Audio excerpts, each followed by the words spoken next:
Hello everyone, welcome to this video.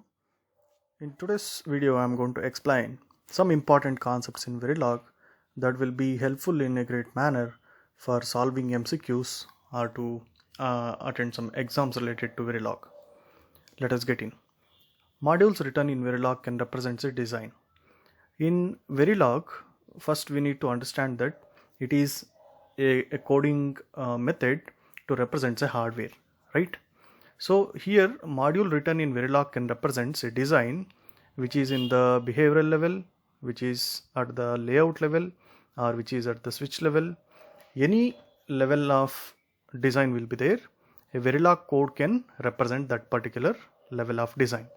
A Verilog code will be a generalized functionality we are going to write that will represent all these three level of circuits or the design. So here the answer is D. You can observe here in the detailed solution, hardware description language, that is Verilog, can be used to represent a specification at behavioral or structural level with component modules specified at different levels of abstractions. Okay, so any level of the abstraction of that particular design can be represented using a code. What Boolean expression is realized by the following Cmos network? This is an Cmos network. So Cmos network will be having a pull-up circuit with single N transistor with depletion mode, and the pull-down network will be of enhancement mode N transistor network. Okay, you may get question on Cmos network also. While analyzing these kind of circuits, we need to look for the pull-down network. How actually the pull-down network is designed means the two transistors which are connected in series will be the gate inputs. If it is C and if the input is D, this parallel combination is going to give C plus D bar. Similarly, if the two transistors connected in series going to give, suppose if the input of one transistor is A and connected with the other transistor with input B, it is going to give A into B, like that. So by analyzing this particular circuit, here the output Y will be satisfying this expression, A into B whole bar plus C bar D into E. You can observe here A bar B is connected in parallel, and C into D bar also connected in parallel. This is connected in parallel with E bar. Okay, this is how it look like. Whole bar will be there. Okay, here we are going to get whole bar as output Y, since it is a pull down network. Okay, so if we solve that, here there is no bar is given, that's why it satisfies this particular output. So here you can observe how it is solved. As I said, these two are connected in parallel means it gives A bar plus B, and these two are again connected in parallel, it gives C plus D bar, plus this is connected in parallel with these two, that's why plus E bar whole bar. So if you solve this expression, finally it will be A into B bar plus C bar D into E. Likewise, they will be asking you to solve this particular network. And which of the following set of modules are universal? Which of the following are universal? We need to identify. Two input gate set and OR, it is universal. It makes an universal gate, NAND gate. Okay, and OR set will be an universal. Not an universal gate. Okay, and are basic gates, and two input AND gate and NOT gate, this makes an NAND gate, so universal. 2:1 multiplexer is universal. By using 2:1 mux, we can design any circuit, combination circuit. So two input gate set XOR and AND, this is also an universal gate. So the first one is wrong. All the three set of B, C, D gives the universality. That's why logical gate set AND OR lacks gate NOT or complement operation. It is not possible. And gate set AND NOT 2:1 mux XOR are universal. That's why B, C, D are correct. Likewise, multiple answers are correct here. So we need to carefully observe what actually the options are. And then decimal number is given here. So the decimal equivalent of 2's complement number we need to write. Here 1 0 0 1 is given. If we take 1's complement of 1001, it is 0, 110. If we add 1 for that, it becomes the 2's complement of that. So it is giving -7. And which of the minimal equivalent expression for the following function? The function is given. Here we need to solve this function. And finally, which is the very simplest form of representation? We need to choose out of these 4. Okay, here answer is C. I hope you guys know how to solve this particular expression. Otherwise, you follow this method, you can arrive with the output expression like this. Which physical design is not preferable for hardware realization when higher system speed is required? Higher system speed is required. Which of the following physical design is not preferable? Here is the question. So the answer is Fpga. Why? Because FPGA based design is very slower. So here you can observe FPGA based design is slower than gate array, standard cell array and full custom design. So FPGA is not at all used for higher system speed. That's why option B, FPGA, we need to choose since it is having a lower system speed design. Which physical implementation does not require fabrication stage and thus reduces the development time and cost? This question is related to the time and cost. The previous one will be related to the system speed.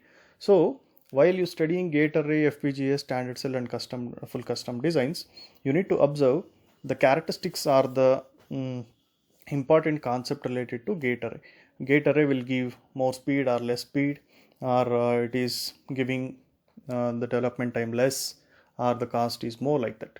So in this question, which physical implementation does not require fabrication stage? So as we know, here again the answer is FPGA. Yes, FPGA is field programmable gate array. It is already fabricated one. Okay, that's why no fabrication stage is required. If you use gate array, standard cell, obviously a full custom design requires fabrication stages at the end. But FPGA is available as a prefabricated one. We need to just program it and use. That's why FPGA is the answer here. It doesn't require any fabrication stage.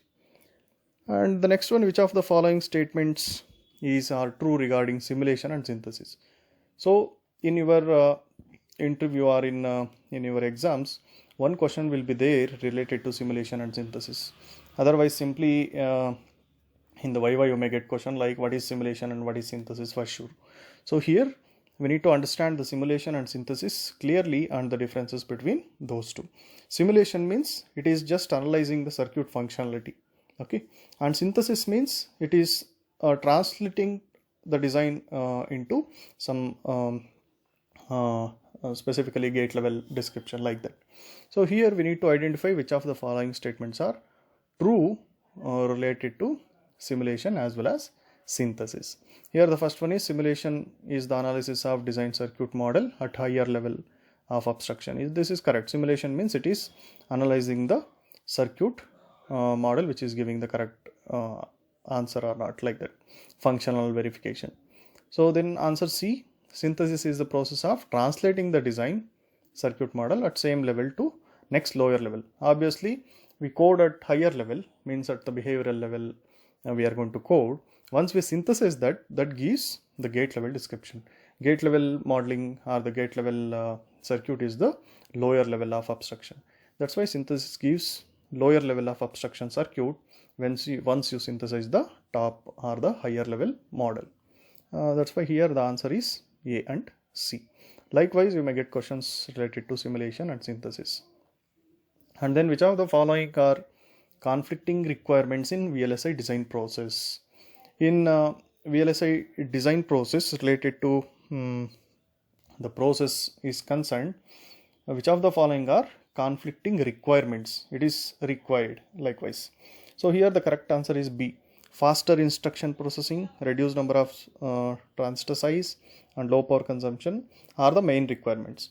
So in VLSI design we need to remember that area, power, delay are the three criterias. We need to get less area, we need to get more speed, means the delay is less, and obviously the processing should be faster in operation, and transistor size should be less, that reduces the overall area, and low power consumption. Low power is one of the very important area in VLSI. So to get the low power consumption circuit, we need to go with the optimization techniques. That's why here the main requirement is that, or the requirements what challenging is that, to get the instruction processing more with speed, and transistor size is less, and low power consumption. If you look at the Moore's law, you will come to know what is the main aim of VLSI design is. So which of the following specification requirements represents a design at data path level? Okay, this question is related to data path. Here the specification represents a design at the data path level. The answer is C, a netlist with various register transfer level components. This is the answer. So in data path design, basic blocks are register transfer level component modules, which can be specified in behavioral, logical or physical level. Okay, and which of the following statement are true related to Verilog test benches? Okay, so again, one or two questions will be there on test benches. Why we need test benches, how to write test bench, what is the output of this particular test bench code or particular line at this particular time. Likewise, you may get questions. So here we need to find out which is the true statement. Here the answer is AB. Test bench is used to simulate a Verilog module specified as the behavioral level, and test bench is used to verify the operation of a designed Verilog module at the logical level. Okay, these two are the answers for this particular question. So Verilog test bench is applied to simulate the behavior of the designed system before mapping into real hardware. So the main aim of writing the test bench code is to provide the stimuli, means the input to the design, so that we can verify with different set of values. For FPGA design style, which of the following statement are true? Here related to the FPGA design, the answer is C. A 5 variable AND function f is equal to ABCDE can be realized using 2 LUTs. For these, so to solve these questions or to attend these questions, you need to know the architecture of FPGA. Okay, FPGA architecture and how many IOs present in LUT. A 4 function like f is equal to ABCD can be implemented using 1 LUT. 4 inputs we can take. So if the fifth input comes like ABCDE comes, we need to go for 2 LUTs. Okay, so you can observe in the detailed solution here, a configurable logic block CLB generally contains one or more lookup tables, flip-flop or latches and multiplexers. So each LUT basically has a 16x1 RAM. It is used to realize any 4 variable function. Okay, if the fifth input comes, what happens? It requires one more LUT.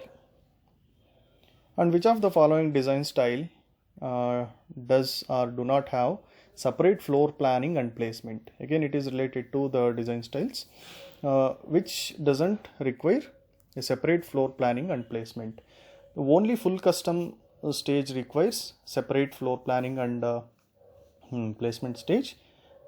Standard cell gate array and FPGA does not have separate stages like for floor planning and placement.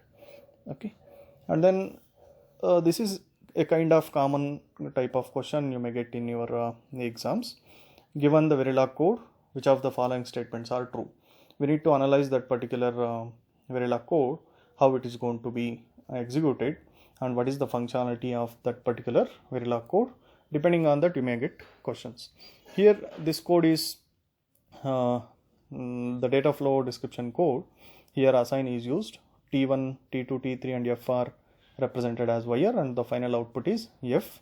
Here T1, T2, T3 are generating by these expressions, and by looking at this particular code you can easily crack it. Why? Because assign T1 is equal to not of B gives T B bar, this gives A into B whole bar.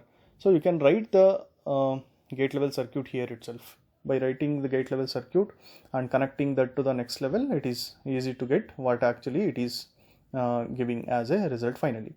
So here you can observe F is giving B plus CD whole bar. This is what the final output is. So here C is the answer. So the best way is to write the gate level circuit, or you can go with this method here how they have given.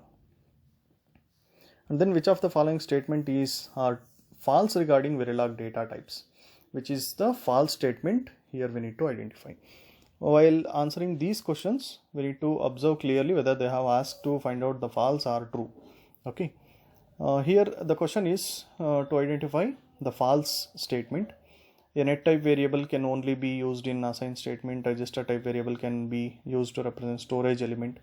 So here we need to clearly understand what is register, what is reg, what is wire, what is net, and what is assign statement, and what is the right hand side of the assign statement, what is left hand side of the assign statement, what is the default value of a register, what is the default value of a net. These kind of questions will be appeared in exam very frequently. Okay.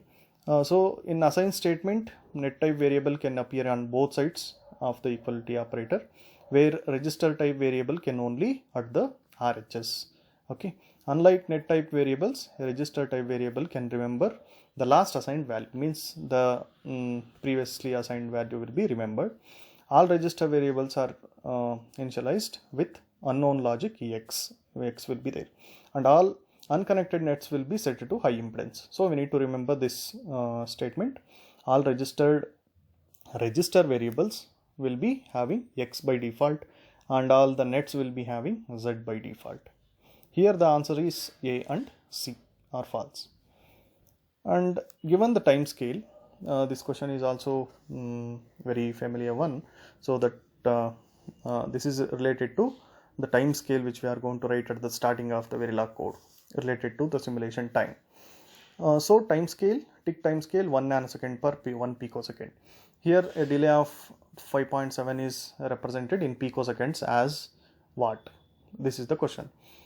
Here with reference to the time unit 1 nanosecond and resolution is 1 picosecond. Okay, 1 nanosecond is the reference time unit and resolution is 1 picosecond.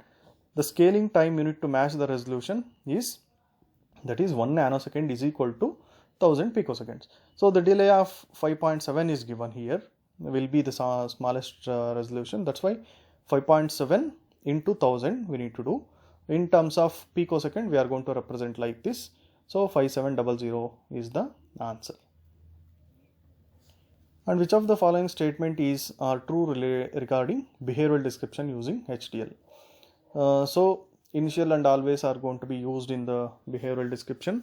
So the question will be more on initial, how to use initial, how to use always, what happens when multiple always statements are written and multiple always blocks and the initial blocks are written, like that.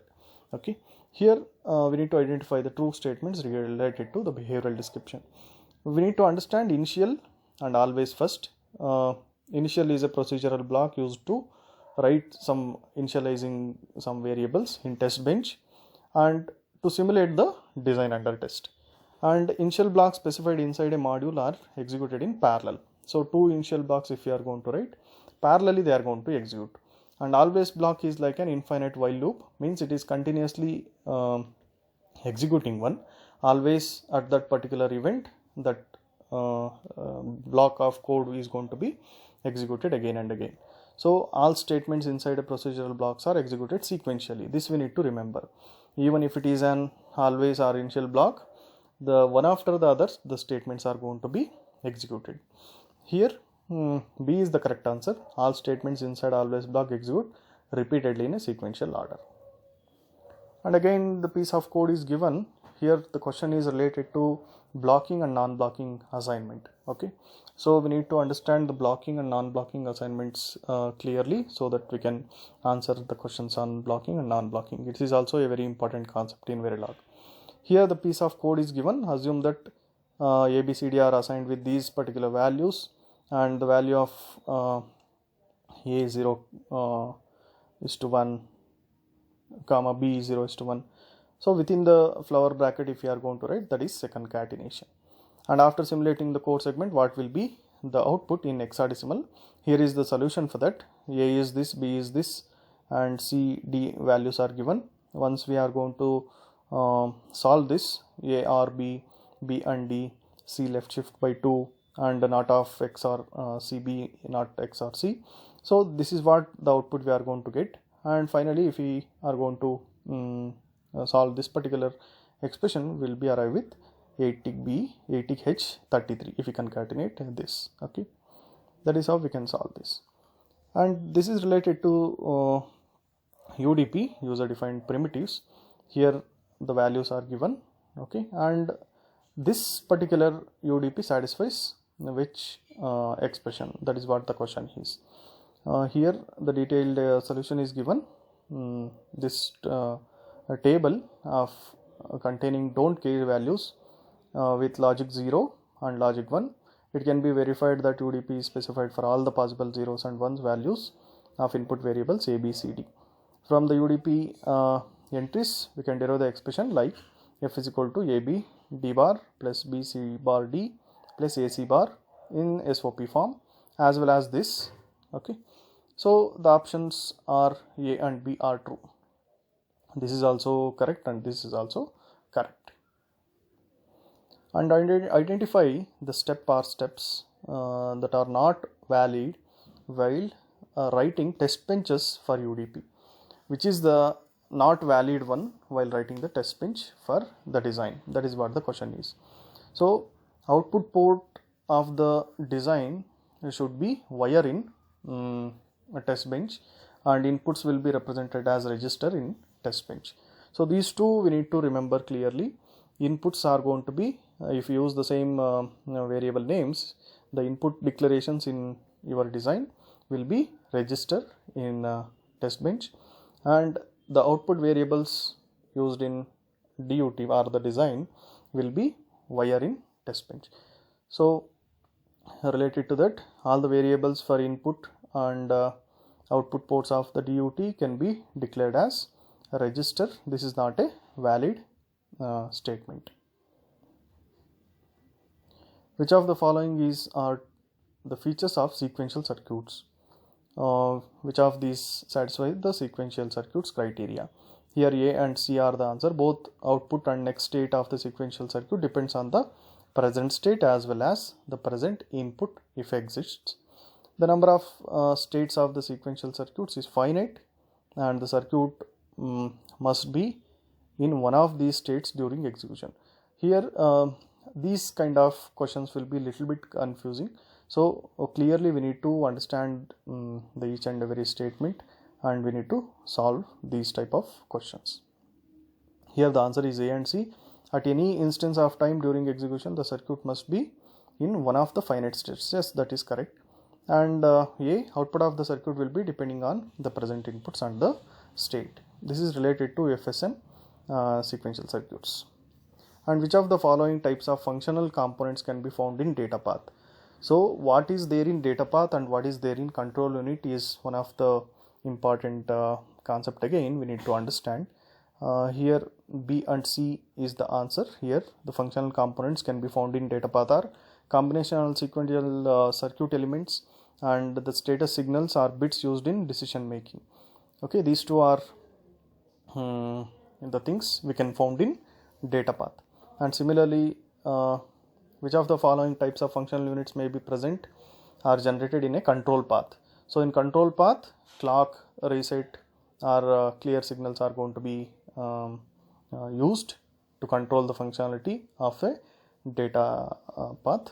So clock, clear or reset signals is the one answer, and signals like enable, disable, start, stop, data in, data out are going to be there. And memory element like latches or flip-flops. Okay, which of the following type of functional units may be present in control path? Control path may also have memory elements like latches or flip-flops, and signals like enable, disable, start, stop, data in, data out will be present in control path. Okay, these two are the answers.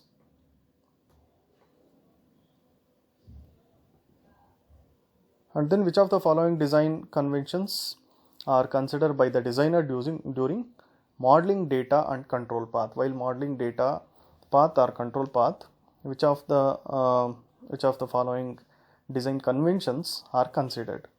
Here the answer is A and B. The state change management is carried out inside an always block triggering by a clock.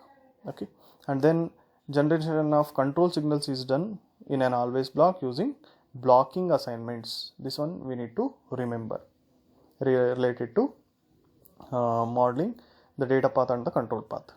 Which of the following statement is are true about Verilog HDL? Some language features that are not synthesizable, that is initial procedural block. Here is the answer. Verilog feature like initial is not synthesizable. So you may get a question like whether initial is synthesizable or not directly. Otherwise you may get question like this related to the synthesis, where initial block is not synthesizable, only use it for simulation purpose. Which of the following statement represents a memory? So here the general format of the array representation we need to remember: register 0 is to n minus 1, MEM memory 0 is to m minus 1. Here it defines an m cross n memory.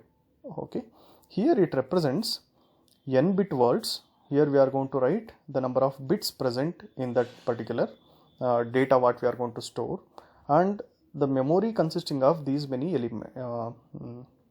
elements 0 is to m minus 1. So m cross n, in the sense first we are going to write this number cross this number. That's why here 32 cross 8 means, here is the first answer, 0 is to 31 gives 32, cross 7 is to 0 gives 8. That's why 32 cross 8, in the sense register 7 is to 0, memory 0 is to 31. This means 8-bit data we can store in each elements. So number of elements present are 32. And which of the following statement is are true about defining input and output bus lines for memory interface? Here in-out type data bus during synthesis as well as simulation may result in inconsistent behavior. So we need to declare inputs and outputs separately while designing a memory. Okay, that is the very important thing we need to remember. So we are not supposed to use in-out for declaring. We need to separately declare input and output. And which of the following function is realized by using a Verilog module presented below? Assume x bar denote a complement of x. Here is the code, Verilog code, representing some design where PMOS and NMOS transistors are used directly. Okay, in the switch level description here the code is written. Here how to analyze this means, here the PMOS, the first one is PMOS with the name P1. T1 is the output of this PMOS. This will be the output. VDD and A are inputs. Okay, and VDD will be passed from the source of the PMOS. Okay, and A will be the input given for gate, and the remaining one is drain, that is T1. Output will always be taken from drain, and sources will be connected to VDD or some other source, and A will be connected to gate. So by looking at this way, we can connect these 3 PMOS and 3 NMOS transistors, and we are going to get this kind of circuit so that we can analyze what is F. In the previous question I told, if the 2 transistors are connected in parallel, if with input A and C, this gives A plus C into B, A plus B into C whole bar. This is actually the functionality. So A plus B into C whole bar is the functionality. If you simplify this, A bar plus C bar into B bar plus C bar is the correct answer for this. Likewise, we can solve this these kind of Verilog codes. And related to MIP S32 processor is concerned, the number of 32 general purpose registers R0 to R31 and 1 special purpose register PC. So totally 33 registers are available in MIP S32 processor. So these are the very important concepts related to Verilog, hardware modeling using Verilog or system design through Verilog.